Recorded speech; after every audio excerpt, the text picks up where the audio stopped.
안녕하세요. 오늘은 교과서 75페이지부터 복습하도록 하겠습니다. 자, 교과서 75페이지 보겠습니다. 1945년 8월 15일 일본이 무조건 항복을 선언합니다. 그래서 우리는 해방을 맞이하게 됩니다. 자, 일본군의 무장 해제를 위해서 북쪽 지역에서는 소련군이, 남쪽 지역에서는 미군이 이제 들어오게 되는 것입니다. 그로 인해서 이제 군정이 실시가 되는데요. 미군과 소련군이 통치를 어떻게 했는가, 이 차이점을 기억해 주셔야 됩니다. 자, 미군은 남한에서 직접 군정을 실시했다. 쉽게 이야기하면 직접 통치를 했다. 1948년 8월 15일 우리나라 정부가 수립되기 이전까지 미군은 직접 통치를 했고요. 소련군은 직접 통치가 아니라 그들의 영향력 아래에 있는 인물을 내세워서 북한을 간접적으로 통치했다. 미군과 소련군의 통치 방식의 차이점 정리해 주시기 바랍니다. 자, 그리고 이제 새로운 나라를 세우기 위한 이제 움직임이 이제 곳곳에서 일어났다. 여운형은 전국 각지의 조선건국준비위원회, 줄여서 건준위라고 하죠. 자, 2학기 시험에 나왔습니다. 여운형이 해방 이전에는 건국동맹, 그리고 해방 직후에는 조선건국준비위원회, 건준위를 이제 조직을 했다. 그리고 이승만과 김구 등 국외에서 활동하는 독립운동가들도 이제 많은 노력을 했다. 이렇게 정리해 주시기 바랍니다. 자, 76페이지입니다. 1945년 해방 이후에 12월 달에 러시아 모스크바에서 미국, 영국, 소련의 외무장관이 모여서 한반도 문제를 논의했다. 자, 여기에서는 이제 어떤 결정이 나왔는가? 총 3가지 결정이 나왔죠. 첫 번째, 임시정부를 수립한다. 임시민주정부를 수립한다. 즉, 상해 임시정부를 인정하지 않는다는 것이죠. 두 번째, 미소 공동위원회를 설치하겠다. 총 2차례 열렸습니다.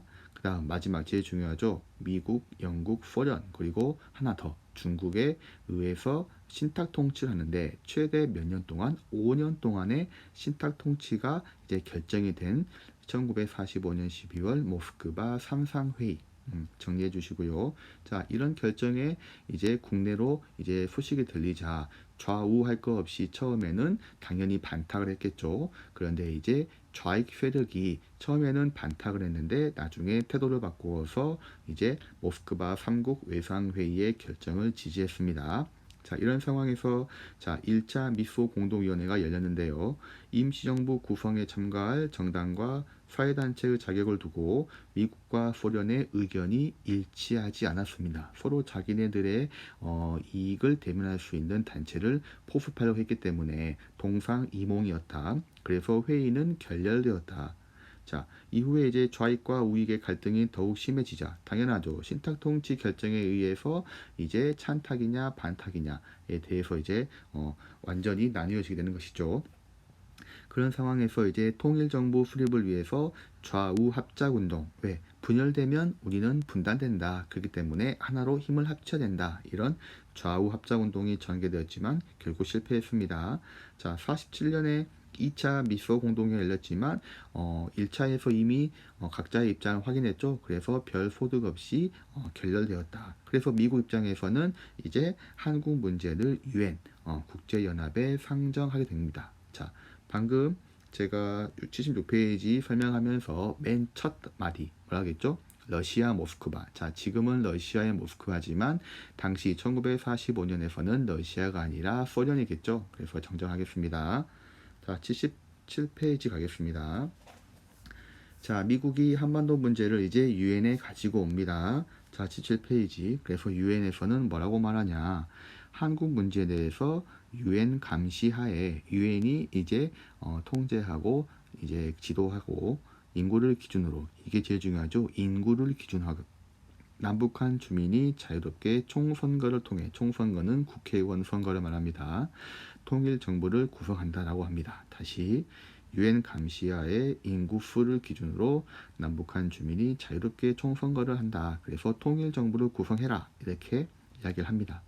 자, 유엔 한국임시위원단이 한국에 파견됐죠. 그 말은 뭐냐? 자, 당시 인구 분포도를 보면 북한보다 남한 지역의 인구가 더 많았습니다. 자연스럽게 인구 비례로 선거를 하게 되면 북한보다는 남한에 유리한 정부, 즉 미국의 영향력 안에 있는 정부가 수립이 될 가능성이 높아지기 때문에 소련과 북한 입장에서는 결사 반대했겠죠. 자, 이런 상황에서 자, 우리 남한에서는 당연히 환영을 했겠고요. 그 다음에 소련과 북한은 이런 결정이 인구가 많은 남한에 유리하다고 생각했기 때문에 입국을 거부했습니다. 자연스럽게 이제 남한만 이제 유엔의 감시하에 총선거를 할 수 있는 상황이 된 것이죠. 그래서 이제 유엔은 뭐라고 말하냐? 선거할 수 있는 남한 지역만이라도 총선거 해라. 그리고 단독 정부를 해라. 통일 정부가 아니라 남한만의 단독 정부를 수립해라. 이렇게 이야기합니다. 당연히 김구 선생님은 이를 반대했겠죠. 그래서 단독 정부 수립은 곧 분단이다. 절대 찬성할 수 없다. 그래서 북한의 남북 협상을 제의합니다. 남북 협상. 날개 보시면 단독 정부 수립에 반대하는 남북한의 정치 지도자들이 통일 정부를 수립하기 위해 벌인 정치 협상이다. 자, 이에 평양에서 남북 협상이 이루어졌지만 별 성과를 거두지 못했다. 당연하죠. 이미 북한에서는 북한 나름의 이제 단독 정부, 단독 국가를 수립하려는 움직임이 있었기 때문입니다. 자, 한편 제주도에서는 단독 선거를 반대하는 좌익 세력의 무장 봉기가 발생했다. 그리고 이를 이제 진압하기 위한 토벌이 진행됐고요. 이 과정에서 수많은 무고한 양민이 희생됐다. 제주 4.3 사건 기억해 주세요. 자, 78페이지 대한민국 정부 수립입니다. 제가 전에 여러분들 여기 한눈에 보기 방학 전에 1학기 때 이거 한눈에 보기를 제가 응용해서 시험 낸다라고 여러분에게 말씀드렸는데요. 제가 문제를 내다 보니 너무 어려운 이제 그 유형으로 낼 것 같다는 생각이 들어서 이 한눈에 보기에 대한 내용은 시험에 출제하지는 않았습니다. 이 한눈에 보기에 관련된 내용은 출제하지 않았는데요. 78페이지에 일단 전체적인 내용을 한번 정리해 주시기 바랍니다. 자, 1948년 자 5월 10일 자 국회의원을 뽑는 총선거가 실시됐고요. 그렇죠?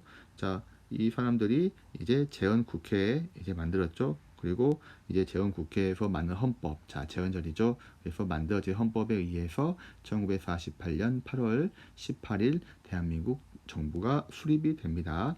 이때 이승만을 대통령으로 선출한다. 뭐 나중에 설명드리겠습니다만은 이때 이승만은 직접 선거가 아니라 간접 선거에 의해서 당선됩니다. 아무튼 이승만은 대한민국 정부 수립을 국내외에 선포했고요. 이제 유엔은 대한민국을 한반도의 유일한 합법 정부로 승인했다. 북한 지역에서는 김일성을 수상으로 하는 조선민주주의 인민공화국이 9월 9일에 선포되었다. 우리나라보다 한 달 정도 더 늦게 이제 수립이 되었습니다. 자, 79페이지입니다. 6.25 전쟁.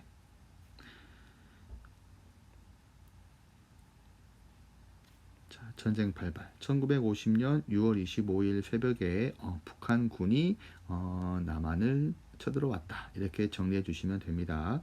자, 북한군은 선전포고 없이 기습적으로 쳐들어왔고요.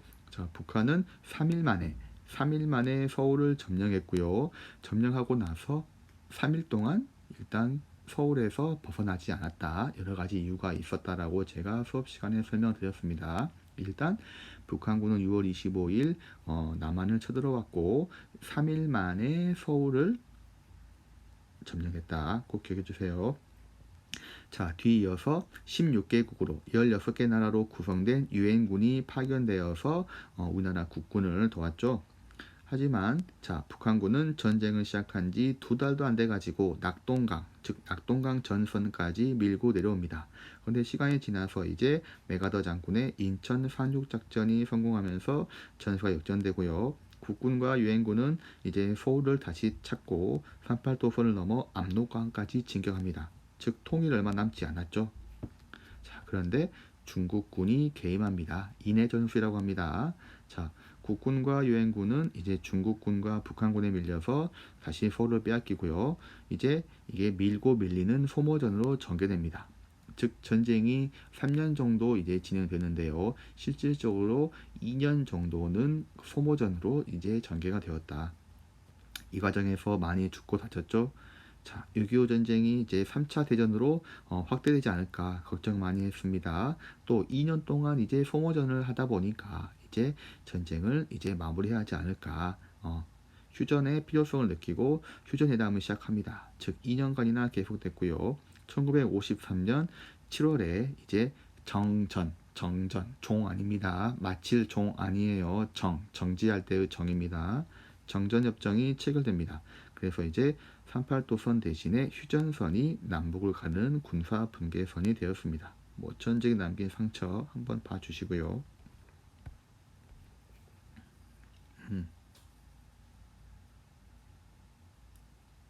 이거 자 81페이지 자 사건이 발생한 순서대로 거기 보시면은 다 연도와 다 내용이 다 있습니다. 한번 정리를 꼭 해주시기 바랍니다.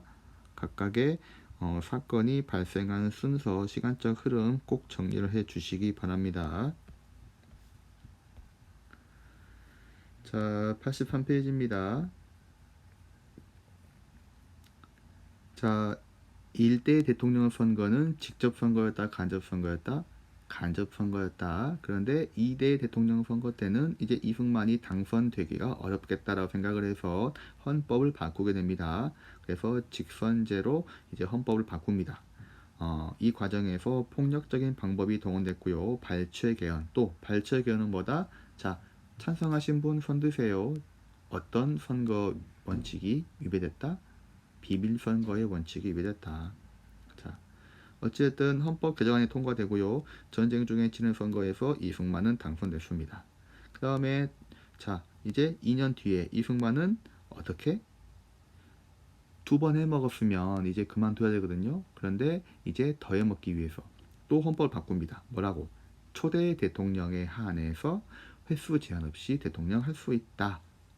자, 이런 이제 그 헌법 개정안에 대해서 이제 표결에 붙였는데 헌법 개정은 이제 제적 의원의 3분의 2 이상의 찬성입니다. 그래서 밑에 83페이지에 이제 이것이 궁금해요 보시면 알겠지만 3분의 2가 135.33x였습니다. 그래서 136명이 찬성해야 되는데 실제 표결에서는 135명이 찬성했죠. 이를 가지고 이제 4.4.5입 즉 소수점 이제 반올림 이야기하다 보니까 135명만 찬성하면 된다라고 하는 말도 안 되는 소리로 밀어붙이게 되는 겁니다. 어찌됐든 이제 장기 집권의 길을 열어버립니다.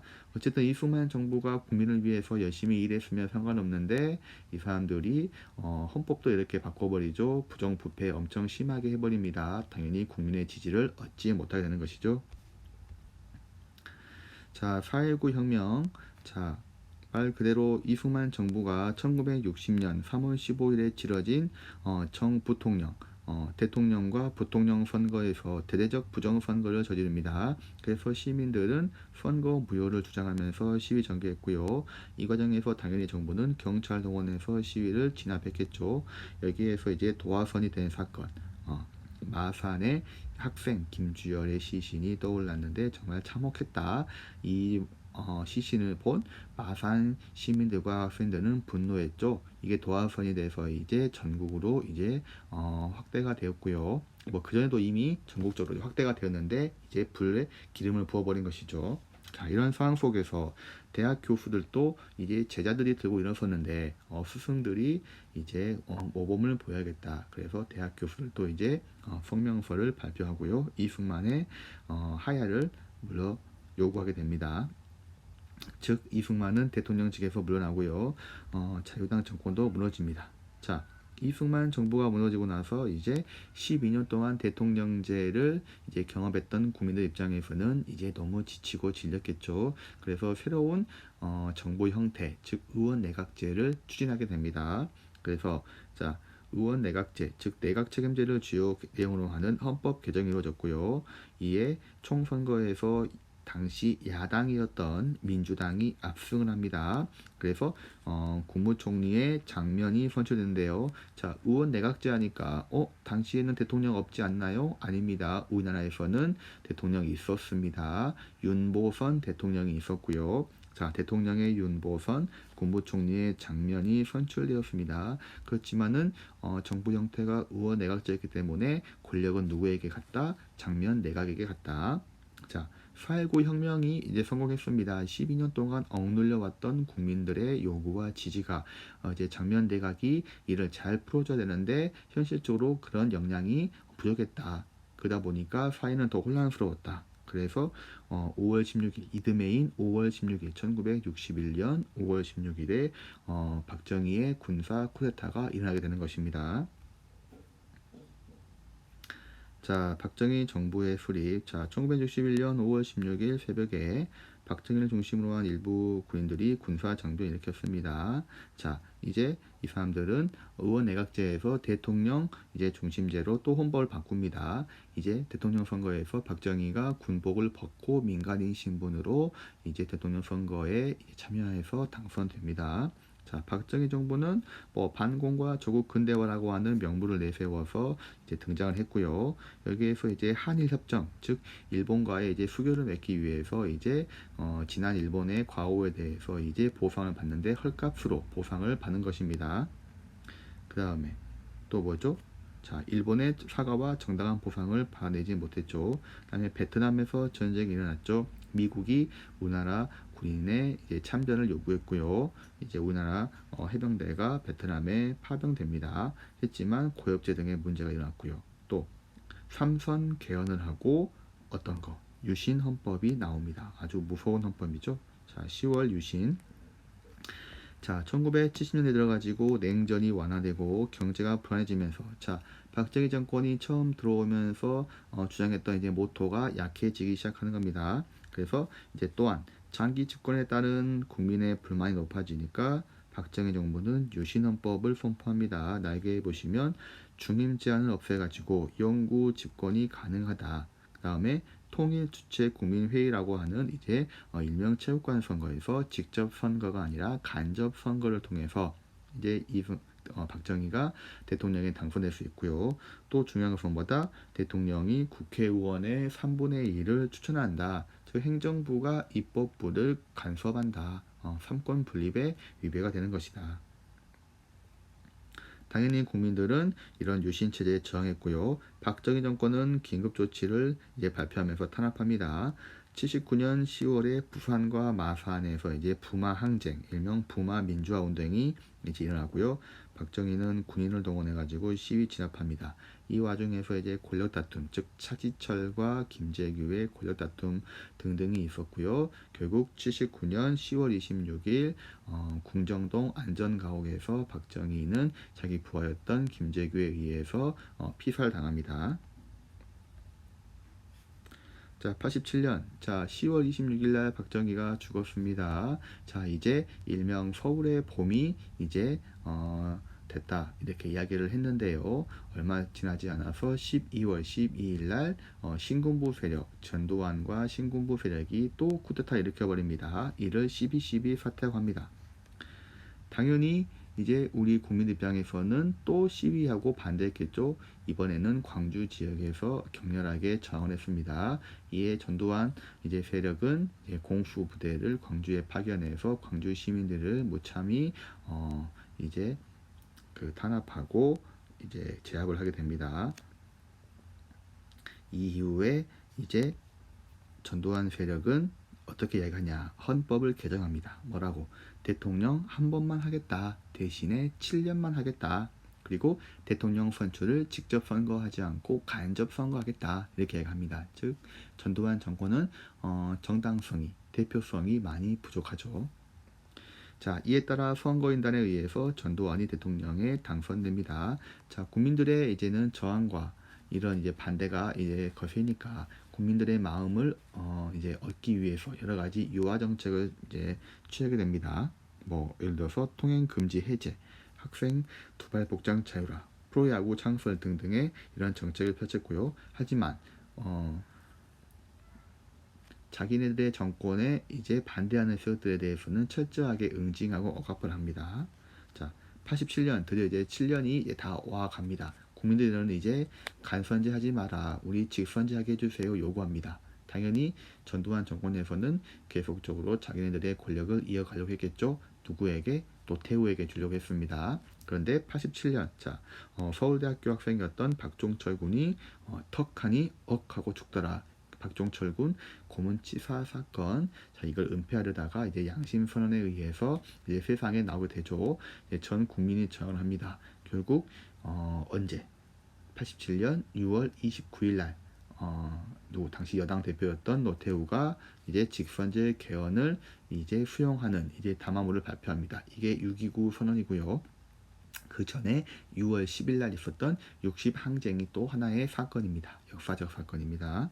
아무튼 이제 노태우가 직선제 개헌을 이제는 수용했고요. 그래서 이제 여기에 맞춰서 이제 마지막 9차 헌법 개정이 이루어집니다. 어떤 내용?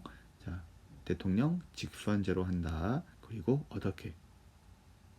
대통령 임기를 전두환 7년에서 5년으로 5년 단임제, 즉 9차 개헌의 주요 내용은 뭐다? 대통령 단임제 5년, 그리고 대통령 직선제, 이것을 주요 골자로 합니다. 어찌됐든 이제 선거를 통해서 이제 야당 인사가 대통령에 당선될 확률이 매우 높았죠. 그런데 이제 단일화가 되지 않았고요. 결국 노태우가 어부지리로 또 당선되었다. 오늘날의 대한민국. 88년 노태우 정부는 서울올림픽을 성공적으로 개최했고요. 그 다음에 북방 외교라고 하죠. 공사권 국가들과 이제 외교 관계를 이제 맺게 되는 것입니다. 김영삼 대통령은 민간인 출신으로는 32년 만에 처음으로 대통령에 취임했고요. 여러 가지 좋은 일들 많이 했습니다. 금융실명제, 지방자치제, 그 다음에 OECD도 가입됐고요. 그런데 마지막에 IMF가 터져버려가지고 이런 이제 업적들이 이제 퇴색돼 버립니다. 98년에 이제 김대중 정부는 헌정 사상 최초의 선거를 통한 평화적인 정권 개최입니다. 대북 화해 협력 정책을 펼쳐가지고요, 최초로 남북 정상회담을 개최합니다. 이로 인해서 노벨상도 받았고요. 노무현 정부, 이명박 정부 한번 보시기 바랍니다.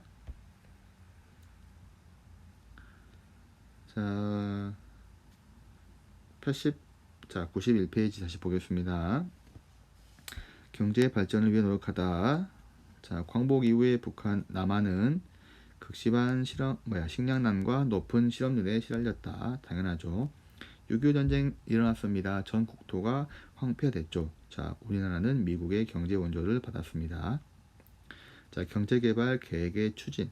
60년대 들어가지고 박정희 정부는 경제개발 5개년 계획을 진행합니다.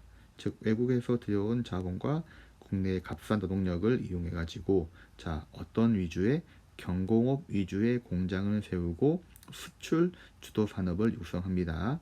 그래서 산업 발달을 뒷받침하기 위해 경부고속도로, 부산과 서울을 잇는 경부고속도로 등을 이제 깔게 되는 것이죠. 1960년대에 이제 우리나라의 경공업 제품의 수출이 부진해지니까 정부 입장에서는 이제 중화공업의 이제 육성을 이제 계획하게 됩니다. 그래서 70년대에는 철강, 석유, 화학 등등의 중화공업의 비중이 경공업을 넘어서게 됐고요. 80년대에는 어떤 거? 중화공업의 활성화, 삼저호황. 날개 보시면 삼저. 금리가 낮아요, 환율이 낮네, 유가, 기름값이 낮습니다.